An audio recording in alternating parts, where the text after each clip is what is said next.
Hello' everyone, আজি এটা মজাৰ ৰেচিপি বনাইছোঁ আৰু খাবলৈ বহুত টেষ্টি হৈছিল। আপোনালোককো জনাই আছোঁ ৰ'ব দেই। আৰু এয়া ভিডিঅ'টো আৰম্ভ কৰিছোঁ আলু চপৰ সৈতে। গধূলিৰ সময়ত গাখীৰ চাহ একাপৰ লগত এনেকুৱা বস্তু হ'লে আৰু কি লাগে। আজি মই বনাম তিলৰ লগত চিকেন। প্ৰথমতে মই তিলকেইটা শুকান কেৰাহীত ভাজি লৈছোঁ। তাৰপিছত বেলেগ এটা কেৰাহীত তেল অলপ দি তেলখিনি গৰম হোৱাৰ পিছত পিঁয়াজ, জলকীয়া, তেজপাত আৰু অলপ হালধি দি লৰাই মাংসখিনি ধুনীয়াকৈ বহাই দিছোঁ।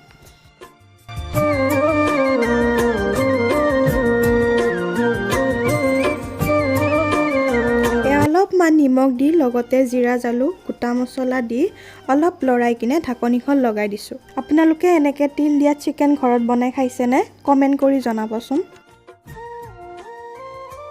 এয়া মই বিলাহীখিনি দি ঢাকনিখন লগাই দিছোঁ। তাৰপিছত আলু লগতে আদা নহৰুৰ পেষ্টখিনি দি দিছোঁ।